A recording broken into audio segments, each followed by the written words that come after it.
जय श्री कृष्ण विद्यार्थी मित्रों, आज अपने धोरण 4 में विषय हिंदी भणीशु। उसमें छठा पाठ है टपका का डर। टपका एटले के आपणे ओला कहीए छे अथवा तो करा कहीए छे गुजराती में। ચોમાસાની ઋતુની ઘણીવાર બરફનો વરસાદ થતો હોય છે તો એને કહેવાય ટપકા। તો આમાં આ પાઠની અંદર એક સરસ મજાની નાનકડી વાર્તા છે। સારું, ચાલો જોઈએ। पाठ छे टपका का डर। इस कहानी में गरीबी और कष्ट से जूझती बुढ़िया की कथा है। झोपड़ी का टपकता छप्पर उसे और भी संकट में डाल देता है। लेकिन आ डोसीमा हता ए जंगल में रहता हता। ते झूंपड़ी बांधीने रहता हता। और झूंपड़ीनो जे छत होय ए तो एकदम काचू होय तो वरसादनी ऋतुनी अंदर एमांथी पाणी पड़तुं हतुं। ए पाणी टपकवाना लीधे ए वधारे मुश्केलीमां मुकाई जाय छे। वह मन ही मन झूंझला रही है, लेकिन मनमा ने मनमा संकोचाय छे। बरसात से परेशान एक बाघ बुढ़िया की झोपड़ी के पास आकर बैठ जाता है। लेकिन वरसादथी कंटाळीने एक बाघ हतो आ डोसीमानी जे झूंपड़ी हती एनी पासे आवीने संताईने बेसी जाय छे। बुढ़िया की बातें सुनकर अनजान भय से वह घबरा उठता है। लेकिन डोसीमा हता एकला ज रहता था। ए मनमा ने मनमा घर में बातों करता हता। अरे एकला एकला बातों करता, एमनी बातों सांभळीने बाघ होय छे घबराई जाय छे और भाग जाता है। डोसीमानी बात सांभळीने आ वाघ हतो त्यांथी भागीने जतो रहे छे। सारू, चालो पाठ जोईए।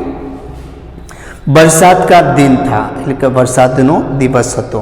चारों ओर पानी बरस रहा था। चारे बाजू पानी बरसतुं हतुं। जंगल में बुढ़िया का घर भीग रहा था। जल्दी ही बुढ़िया का घर टपकने लगा। लेकिन आ डोसीमा हता एमनुं घर पलळवा लाग्युं अने एमना घरमां पाणी पण पड़वा लाग्युं। बुढ़िया परेशान हो उठी। એટલે કે આ ડોસી હતી એ પરેશાન થઈ ગઈ, એટલે કે મુસીબતમાં મુકાઈ ગઈ। परंतु करती भी क्या, छप्पर को छाए कौन? पण करे शुं? ए छापरू हतुं एने सरखुं कोण करे? कारण के तो वृद्ध हती तो एमने एटલું બધું સારું કરતા આવડતું પણ ન હતું। थोड़ी देर में ओले भी पड़ने लगे। ओले એટલે કે આપણે કરા કહીએ છીએ તે। थोड़ी वार में करा पण पड़वा लाग्या। बेर बराबर ओले, बेर એટલે કે બોર જેવડા मोटा मोटा आ करा पड़वा लाग्या। उधर एक बाघ ओलो की मार से परेशान हो उठा। लेकिन जंगल ની અંદર વાઘ હતો એના શરીર ઉપર આવા કરા પડવા લાગ્યા। એ પણ ગભરાઈ ગયો અને એ છુપાવવા માટે કોઈ જગ્યા શોધતો હતો। कूदते फांदते वह बुढ़िया के घर के पास पहुंचा। लेकिन कूदतो कूदतो ए आ डोसीमाना घरनी पासे आवीने संताई जाय छे। बुढ़िया अंदर चावल पका रही थी। એટલે કે આ ડોસીમાં હતી એ અંદર ચોખા એટલે કે ભાત રાંધી રહી હતી। ચૂल्हे पर पानी टपक रहा था। ચૂલા ઉપર જે જગ્યાએ આ ચોખા મૂક્યા હતા બનાવવા માટે તેની ઉપર પણ પાણી ટપકવા લાગ્યું। टप टप वह झुंझला उठी, बोली, मुझे टपका से डर लगता है मुझे टपका से इतना डर लगता है जितना बाघ से भी नहीं। એટલે કે આ ડોસીમાં હતી એને વિચાર એને મનમાં ને મનમાં કહે છે, એકલી એકલી વાતો કરે છે કે મને આ પાણીથી એટલી બીક લાગે છે, પાણી ટપકે છે એનાથી એટલી બીક લાગે છે કે જેટલી બાઘથી પણ લાગતી નથી। बाघ ने सोचा, बुढ़िया मुझसे तो नहीं डरती मगर टपका से डरती है। वाघ હતો એ આ ડોસીમાની વાત સાંભળી જાય છે। એ મનમાં વિચારે છે કે આ ડોસીમાં મારાથી નથી ગભરાતી અને ટપકાથી ગભરાય છે। હવે વાઘ છે ટપકા નામનો પ્રાણી સમજે છે। એને ખબર નહીં કે ટપકા એટલે કે ઓલા કરા આપણે કહીએ છીએ તે। જરૂર ટપકા મુझसे भी बड़ा जानवर होगा। એટલે કે આ ટપકા નામનું પ્રાણી છે એ મોટું प्राणी હશે। बस इतना सोचते ही बाघ घबराया और सिर पर पैर रखकर भाग गया। सिर पर पैर रखकर भागना એટલે કે फटाफट दौड़ीने भागीने जता रहेवुं। हवे आ वाघ हतो मनमा ने मनमा गभराई जाय छे। ए टपका એટલે કે કોઈ प्राणी समझो। हवे ए आ के मोटું प्राणी हशे એવું વિચારીને એ ત્યાંથી ભાગીને જતો રહે છે। બહુ સરસ મજાની વાર્તા હતી. હવે આ પાઠનું સ્વાધ્યાય જોઈએ પહેલા મુહાવરે જોઈ લઈએ. ઝુંઝલા ઉઠના એટલે કે ક્રોધિત હોના, सिर पर पैर रखना रख कर भागना, तेज गति से भागना. भाग भाग्यो तो ने फटाफट एने कहवाय. अभ्यास. अभ्यास में पहला प्रश्न है, प्रश्नों के उत्तर दीजिए. पहला सवाल है, तुम्हारे गांव में कैसे घर है? આપણે ગામડાની અંદર ઘર જોઈએ છે તો ગામડાના ઘર હોય છે एकदम કાચા હોય છે. तो उसका उत्तर आएगा, हमारे गांव में कच्चे और पक्के घर है. એટલે કે અમારા ગામમાં કાચા અને પાકા બંને ઘરો છે. કોઈકની પરિસ્થિતિ સારી હોય તો એમનું ઘર પાકું હોય અને પરિસ્થિતિ સારી ન હોય તો એમનું ઘર કાચું હોય છે. दूसरा सवाल, तुम्हारा घर किन किन चीजों से बना है? એટલે કે તમારું ઘર છે એ કઈ કઈ વસ્તુઓથી બન્યો છે? उसका जवाब आएगा, हमारा घर ईंट, रेती, सीमेंट और सलियों से बना है. એટલે કે અમારું ઘર છે ઈંટો, રેતી, સિમેન્ટ અને સળિયાથી બનાવવામાં આવ્યું છે. तीसरा सवाल, छप्पर किन किन चीजों से बनता है? એટલે કે છાપરું હોય છે તે કઈ કઈ વસ્તુથી બને છે? छप्पर लकड़ी, घास और खपरेल से बनता है. એટલે કે છાપરું હોય છે તે લાકડી, ઘાસ અને ખપરેલ એટલે કે નળી આપણે કહીએ છીએ તે. છાપરું લાકડી, ઘાસ અને નળિયાથી બને છે. चौथा सवाल, बरसात के मौसम में क्या क्या होता है? એટલે કે વરસાદની ઋતુમાં શું શું થાય છે? बरसात के मौसम में बारिश होती है, बिजली चमकती है और ओले भी पड़ते हैं. એટલે કે વરસાદની ઋતુમાં વરસાદ પડે છે, વીજળી ચમકે છે અને કરા પણ પડે છે. पांचवा सवाल, ओले पड़ने पर तुम लोग क्या करते हो? એટલે કે કરા પડે ત્યારે તમે શું કરો છો? નાના છોકરાઓને મજા આવી જાય. આ બરફના ટુકડા પડે ને એટલે શું કરે, ભેગા કરીને વીણવા લાગે અને એકબીજા ઉપર નાખે, મારવાનું રમતા હોય છે ને એવી રીતે રમતો રમતા હોય છે. ओले पड़ने पर हम उन्हें इकट्ठा करके खेलते हैं. એટલે કે કરા પડે છે ત્યારે અમે એને ભેગા કરી દઈએ છીએ અને રમીએ છીએ. छठा सवाल, ओले पड़ने पर किस तरह का नुकसान होता है? હવે આ બરફના કરા પડે તો એનાથી નુકસાન પણ થઈ શકે છે. કેવું નુકસાન? કે ખેતીવાડીમાં નુકસાન થાય છે અને આપણી તબિયત પણ અસર પડે છે, બીમાર થઈ જવાય છે. ओले पड़ने पर खेतों में नुकसान होता है तथा हमारी तबीयत भी बिगड़ सकती है. એટલે કે આપણી તબિયત છે એ પણ બગડી શકે છે. सातवां सवाल, तुमने कितने प्रकार के चूल्हे देखे हैं? ચૂલ્હા એટલે આપણે અત્યારે તો આપણે ગેસનો ઉપયોગ કરીએ છીએ પણ ગામડાની અંદર બધાની પરિસ્થિતિ સારી ન હોય તો એ લોકો ચૂલાનો ઉપયોગ કરે છે. हमने मिट्टी का चूल्हा, मिट्टी का, लोहे का, गैस का, ईंट का आदि चीज़ों के चूल्हे देखे हैं. આટલા પ્રકારના ચૂલાઓ આવે છે. કેવા? માટીનો, ગામડામાં બનાવે છે. પછી લોખંડના પતરાનો પણ આવે છે. અત્યારે આપણે ગેસનો ઉપયોગ કરીએ છીએ તેને પણ કહેવાય. ઘણા લોકોની પરિસ્થિતિ સારી ન હોય, રોડ ઉપર રહેતા હોય છે, એ લોકો ઈંટોનો પણ ચૂલો બનાવતા હોય છે. એટલે આવા બધા ઘણા બધા પ્રકારના ચૂલા જોવા મળે છે. आठवां सवाल, जंगल में बाघ के अलावा और कौन कौन से प्राणी रहते हैं? जंगल में तो घણા બધા પ્રાણીઓ રહે છે. बाघ સિવાયના બીજા કયા કયા? जंगल में हाथी, हिरण, खरगोश, शेर, भालू, सांप आदि प्राणी रहते हैं. એટલે કે આટલા બધા પ્રાણીઓ જેટલા યાદ આવે તમને એટલા લખી શકો છો, પણ જંગલમાં રહેતા હોવા જોઈએ, ઘર આંગણના નહીં. નવમા સવાલ, બુઢિયા मन ही मन क्यों झूंझला रही थी? એટલે કે ડોશીમાં હતા મનમાં ને મનમાં કેમ સંકોચાતા, દુખી કેમ થતા હતા? બુઢિયા કે ઘર में ओले पड़ते थे इसलिए. એટલે કે આ ડોશીમાં હતા એમના ઘરની અંદર ઓલા અને વરસાદનું પાણી પડતું હતું એટલા માટે એ મનમાં ને મનમાં સંકોચ અનુભવતા હતા, ઝૂંઝલાતા હતા. 10વાं સવાલ, बाघ सिर पर पैर रखकर क्यों भागा? વાઘ હતો એ પોતાના માથા ઉપર પગ રાખીને કેમ ભાગ્યો? એટલે કે તેજ ગતિથી કેમ ભાગ્યો? सिर पर पैर रखना यानी कि तेज गति से भागना, फटाफट दौड़ीने भागीने जता रहવું એને કહેવાય। बाघ टपका की बात सुनकर सिर पर पैर रखकर भागा। ડોશીમાં મનમાં ને મનમાં વાતો કરતી હતી એકલા એકલા, તો એમની વાત સાંભળીને, ટપકાની વાત સાંભળીને, એ ટપકા નામનું જાનવર છે એવું સાંભળીને એ ત્યાંથી ભાગીને જતો રહે છે। હવે આપણે સ્વાધ્યાયના પ્રશ્નોની સમજૂતી મેળવીશું।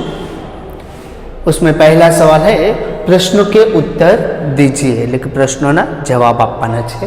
पहला सवाल है बुढ़िया कहाँ रहती थी, એટલે કે ડોશીમાં क्या रहता था। उसका उत्तर आएगा बुढ़िया जंगल में रहती थी, એટલે કે ડોશીમાં जंगलમાં रहता था। दूसरा सवाल बरसात में बुढ़िया के घर क्या टपकने लगा, એટલે કે વરસાદમાં ડોશીમાના ઘરની અંદર શું પડવા લાગ્યું, શું ટપકવા લાગ્યું।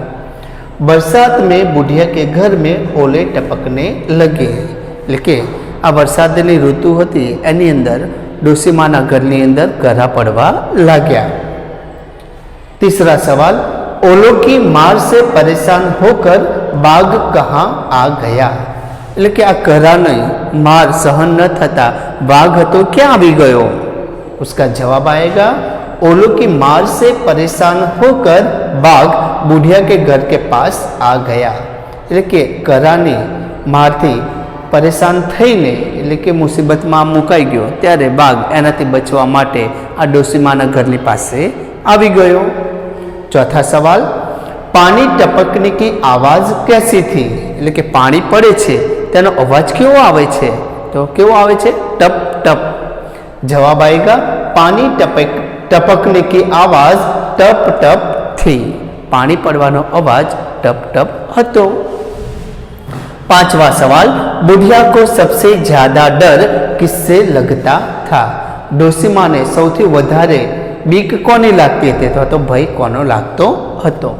उसका जवाब आएगा बुढ़िया को सबसे ज्यादा डर टपका से लगता था, એટલે કે ડોશીમાને સૌથી વધારે બીક આ ઓલાથી લાગતો હતો, એટલે કે પાણી ટપકતું હતું એનો લાગતો હતો। छठा सवाल बुढ़िया की बात सुनकर बाघ ने क्या किया, ડોશીમાની વાત સાંભળીને બાઘે શું કર્યું। उसका जवाब आएगा बुढ़िया की बात सुनकर बाघ सिर पर पैर रखकर भागा। ડોશીમાની વાત સાંભળીને બાઘ હતો એ તેજ ગતિમાં ભાગ્યો। उसके बाद का सवाल है प्रश्न 2 निम्नलिखित में से प्रत्येक के बारे में 5-7 वाक्य लिखिए। मोर विषे, वाघ विषे अने पोपट विषे। तो एसाइनमेंटनी अंदर बधाना विषय में आपेलू है। हवे पछी आवशे एसाइनमेंट एनी अंदर आवशे। त्यार पछी एक प्रश्न त्रीजो आवे छे नीचे दिए गए चित्र का वर्णन 10 वाक्यों में कीजिए। आ चित्र जोवानुं छे एना विषे तमारे नोटबुकनी अंदर नहीं लखवानुं, फक्त प्रेक्टिस माटे आ चौपड़ीनी अंदर लखवानुं छे। शानुं चित्र छे, मेळानुं। तो लखजो तमे यह मेले का चित्र है, मेले में बहुत भीड़ हो रहती है, मेले में एक सपेरा खेल दिखा रहा है, मेले में एक गुब्बारे वाला है, मेले में एक जादूगर का खेल भी दिखाई देता है, मेले में बहुत सी चरखियाँ होती है, मेले में नाश्ते की दुकानें भी रहती है, मुझे मेला बहुत पसंद है। आ रीते तमारे 10 वाक्यों तमारे लखवाना छे चित्रोना आधारे, फक्त चौपड़ीनी अंदर नोटबुकनी अंदर लखवाना नथी। एना पछी एक सरस मजानी वार्ता आपेली छे। प्रश्न 4 नीचे दिए गए चित्र के आधार पर कहानी लिखिए। આપણે નાના ધોરણની અંદર આ વાર્તા આવતી જ હતી। કઈ વાર્તા કે સિંહ અને ઉંદરની। સિંહ હતો તે એક વખત જંગલમાં ફરતો ફરતો આવ્યો અને એક ઝાડ નીચે આવીને આરામ કરવા બેઠો, થાકી ગયેલો એટલા માટે। તો એ સૂઈ જાય છે ત્યારે ઝાડના થડમાં એટલે કે નીચે એક ઉંદરનો દર હતો, એમાંથી એક ઉંદર બહાર આવ્યો અને સિંહના શરીર ઉપર દોડાદોડી કરવા લાગ્યો। સિંહ હતો એ જાગી જાય છે કે મારા શરીર પર કોણ દોડી રહ્યું છે। તો એણે જોયું કે એક ઉંદર એના શરીર પર દોડી રહ્યો હતો। એને ફટાક લઈને ઉંદરને પકડી લીધો અને પકડીને એને ધમકી આપે છે કે તું આટલો નાનકડો હોવા છતાં પણ મારા શરીર પર દોડાદોડી કરે છે, હવે હું તને જીવતો નહીં છોડું. ત્યારે ઉંદર હોય છે એને પ્રાર્થના કરે છે કે સિંહ રાજા, તમે મને છોડી દો, મુસીબતના સમયે હું તમારા કામમાં આવીશ. તો સિંહ હોય છે ત્યારે હસવા લાગે છે કે તું અત્યારે હાલ તો તારો જીવ મુસીબતમાં મુકાયેલો છે અને તું મારી રક્ષા કરવાની વાત કરે છે, ચાલ ભાગ અહીંયાથી, એમ કરીને એને ત્યાંથી છોડી મૂકે છે. પછી એકવાર બને છે એવું, થોડા દિવસો પછી આ જંગલ સૂતો હતો તો ત્યાં એક શિકારી આવે છે અને શિકારી આવીને આ સિંહની ઉપર ઝાડ નાખે છે એને પકડવા માટે. સિંહ હતો એ ઝાડમાં ફસાઈ જાય છે અને ઘણા બધા પ્રયત્નો કર્યા ઝાડમાંથી છટકવાના, પણ એ છટકી શકતો નથી. પછી એ બૂમ પાડે છે, બચાવો બચાવો. તો ઉંદર હતો એ જોઈ, આમ સાંભળે છે એનો અવાજ, કરે આ તો સિંહનો અવાજ છે. એ દરમાંથી બહાર આવીને જુએ છે તો એ સિંહને ઝાડમાં ફસાયેલો જુએ છે. એણે કહ્યું કે તમે ચિંતા ન કરશો, હું તમને મદદ કરીશ. ઉંદર હતો એને પોતાના દાંત વડે એને ઝાડને કાપી આપે છે અને સિંહને ઝાડમાંથી મુક્ત કરે છે. અને પછી સિંહ હતો એને ઉંદરનો આભાર વ્યક્ત કરે છે કે તે મને મુસીબતમાં મારો સાથ આપ્યો, તે બદલ તારો ખૂબ ખૂબ આભાર. તો આ વાર્તા પરથી આપણને એવી શીખ મળે છે કે આપણાથી નાના હોય એને આપણે ક્યારે પણ અવગણના કરવી જોઈએ નહીં, બધાને માન સન્માન આપવું જોઈએ. જો સિંહે ઉંદરને ત્યારે મારી નાખ્યો હોત નાનકડો પ્રાણી સમજીને, તો આજે એની મદદ કરવા આવી શકત ના આવી શકત. તો એવી જ રીતે આપણાથી ઓછી શક્તિ ધરાવતા વ્યક્તિઓને આપણે ક્યારે પણ અપમાન કરવું જોઈએ નહીં, આપણે હંમેશા એને માન સન્માન આપવું જોઈએ. એવી શીખ આપણને આ વાર્તાઓ પરથી મળે છે. સારું વિદ્યાર્થી મિત્રો, હવે તમારે નોટબુકની અંદર અભ્યાસ અને સ્વાધ્યાયના પ્રશ્નોના જવાબ જ તમારે લખવાના છે, બીજું કંઈ પણ લખવાનું નથી. બીજા બધા પ્રશ્નો છે એને ફક્ત ને ફક્ત તમારે સમજવાના છે.